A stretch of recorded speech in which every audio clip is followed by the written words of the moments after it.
홈팀 브렌트퍼드 포메이션은 4-2-3-1이며 티아고는 중앙에서 볼 운반과 패스 전개를 책임지며 템포 조절의 중심을 잡는다. 샤데는 측면에서 스피드와 드리블 돌파를 통해 공간을 흔들고 역습 상황에서 빠른 속도로 전방으로 치고 나가는 이협적인 자원이다. 담스코르는 좌우를 오가며 컷신과 연계 플레이에 능하며 순간적으로 하프 스페이스를 공략하는 움직임으로 상대 수비 라인을 붕괴시킨다. 특히 브렌트퍼드는 풀백과 윙포워드가 동시에 측면을 공략하는 2대1 구도를 자주 활용하면서 상대 윙백을 고립시킨다. 공수 간격을 촘촘하게 유지한 채 볼을 탈취하면 곧바로 담스코르를 거쳐 전방으로 전개되며 공격의 속도가 끊기지 않는다. 결국 측면에서 수적 우위를 바탕으로 빠른 역습과 세밀한 전개가 결합된 구조로 메뉴를 흔들어 놓을 가능성이 높다. 원정팀 메뉴 포메이션은 3-4-3이며 마테우스 쿠냐는 전방에서 침투와 볼키핑을 병행하며 공격의 중심축을 맡는다. 마운트는 중원에서 왕성한 활동량으로 전진 패스를 시도하지만 압박 강도에 따라 실수와 빌드업 지연이 반복되는 단점이 있다. 브루노 페르난데스는 전방에서의 날카로운 패스와 연계 능력이 이협적이지만 후방 지원이 원활하지 않으면 고립되는 시간이 늘어난다. 카세미루가 퇴장 징계로 빠지면서 중원 수비 밸런스가 크게 무너질 가능성이 크고 세컨드볼 회수에서도 취약함이 드러난다. 3백 구조는 중앙 밀집도는 유지할 수 있으나 측면에서 윙백 단독 매치업이 반복되면 브렌트퍼드의 공격에 쉽게 흔들릴 수 있다.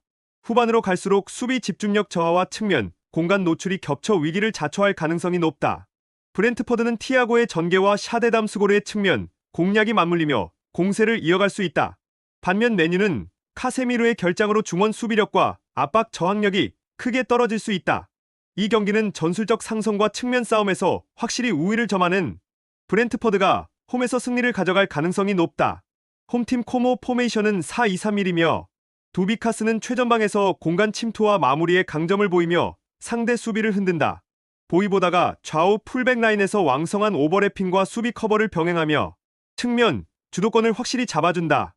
니코 파스는 이선에서 볼 배급과 압박 회피 능력을 활용해 공격 전개에 속도를 불어넣으며 후방 빌드업의 연결고리 역할을 수행한다. 그래서 코모는 좌우 측면에서 2대1 구조를 활용한 전개로 크레모넷의 수비 라인을 지속적으로 압박할 수 있다. 또한 두비카스가 중앙에서 수비수를 끌어내는 움직임을 보여줄 때 윙포워드와 풀백이 측면을 파고들며 수적 우위를 극대화한다. 결국 코모는 포백 구조를 통해 측면 주도권을 장악하고 안정된 라인 간격 속에서 다양한 공격 루트를 확보할 수 있다. 원정팀 크레모넷의 포메이션은 3-5-2이며 보나촐리는 원톱에 가까운 움직임으로 페널티 박스 안에서 결정적인 마무리를 노린다. 오케레케는 순간적인 스피드와 돌파 능력으로 뒷공간을 위협하지만 지원이 늦을 경우 고립되는 장면이 잦다.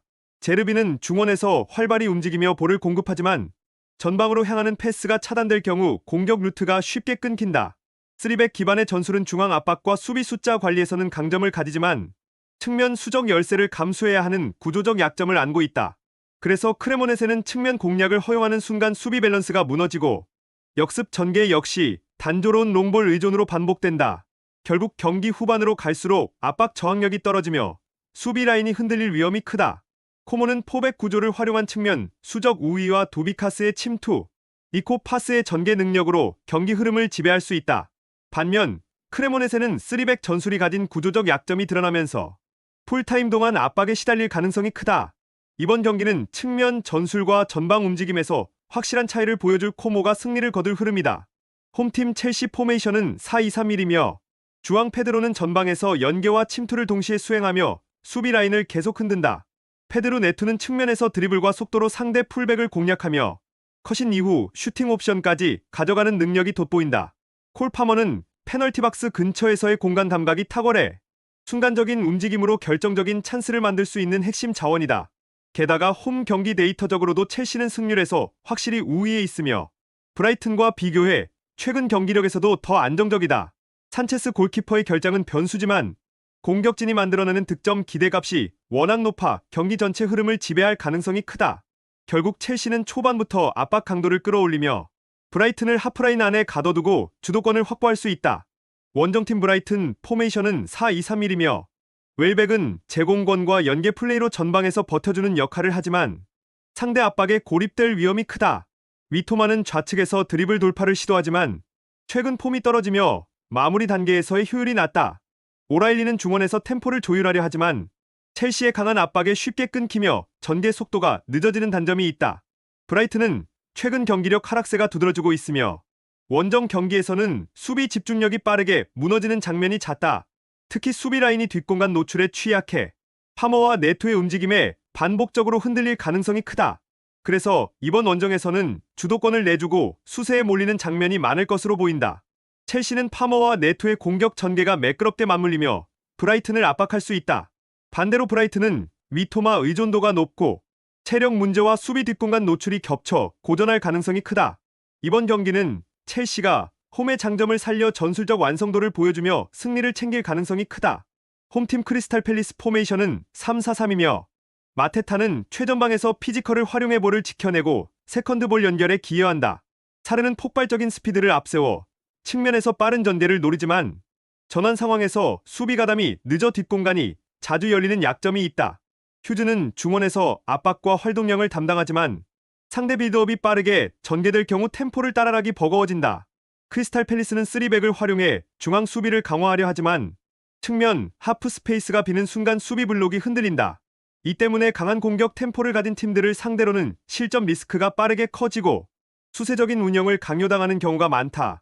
원정팀 리버풀 포메이션은 4-2-3-1이며 에키티케는 왕성한 움직임으로 전방에서 압박과 침투를 동시에 수행하며 상대 수비를 끊임없이 괴롭힌다. 모하메드 살라는 특유의 절묘한 공간 침투와 마무리 능력으로 여전히 리버풀 공격의 최전선에서 위협을 가한다. 소보슬러이는 중원에서 전환 패스와 세컨드볼 회수에 강점을 보이며 공격 템포를 끌어올리는 핵심 축이다. 리버풀은 윙포워드와 풀백이 동시에 상대 진영 깊숙이 전진해 공격에 가담하며 클래식한 형태로 하프스페이스 침투를 자주 만들어낸다.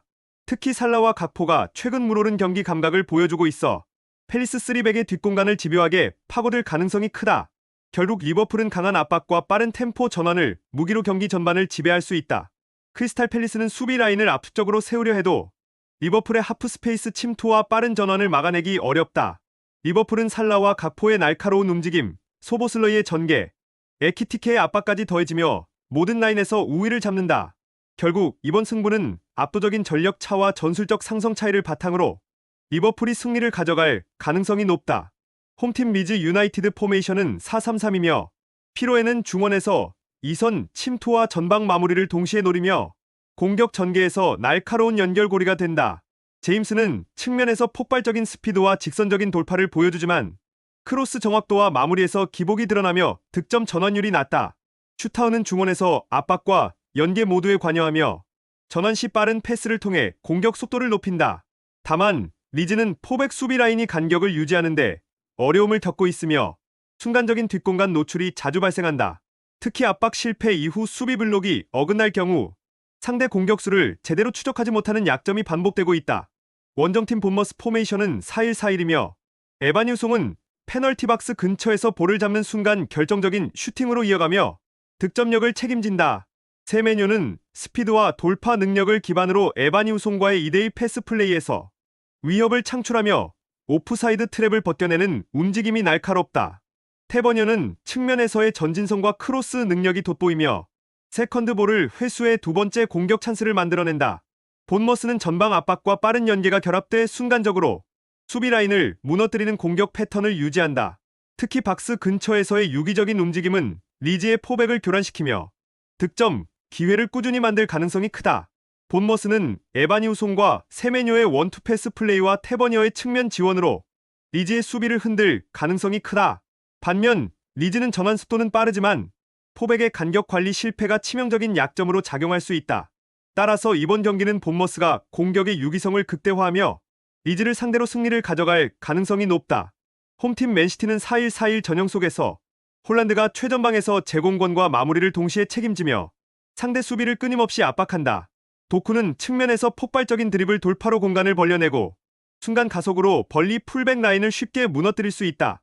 베르나르두 실바는 중원과 측면을 유연하게 오가며 템포 조율과 탈압박 전개를 동시에 수행해 경기 리듬을 쥐고 흔든다. 특히 코너킥 상황에서 니어 포스트를 향한 정밀한 헤더 패턴은 벌리 수비 조직을 와해시키는 확실한 무기가 될 전망이다. 결국 맨시티는 압박 강도와 세트피스 디테일을 동시에 가동하며 벌리를 몰아붙일 가능성이 크다. 원정팀 벌리는 4-2-3-1 전형을 기반으로 포스터가 전방에서 연계와 압박을 병행하지만 강한 압박이 들어올 경우 고립되는 장면이 잦다. 앤서니는 빠른 침투와 크로스로 변화를 노리지만 전환 속도가 늦어질 때 위력이 반감된다. 컬레는 더블 볼란치의 한 축으로 수비 커버를 담당하지만 중원 압박을 견디지 못할 경우 뒷공간 노출이 불가피하다. 그래서 벌리는 활동량과 투지로 맞설 수 있으나 압박 강도와 세밀함의 격차를 메우기에는 한계가 뚜렷하다. 결국 경기 후반 체력 저하까지 겹치면 라인 간격이 벌어져 더 큰 위기를 자초할 공산이 크다. 벌리는 버티는 축구로 대응하려 하겠지만 전술적 세밀함과 압박 강도에서 한계가 분명하다. 맨시티는 홀란드와 도쿠, 베르나르도, 실바를 앞세운 다이내믹한 공격 루트를 통해 전방 압박과 세트피스를 동시에 활용한다. 이 차이가 곧 스코어 차이로 이어질 것이며 이번 경기는 맨시티가 무난히 승리를 챙길 가능성이 높다.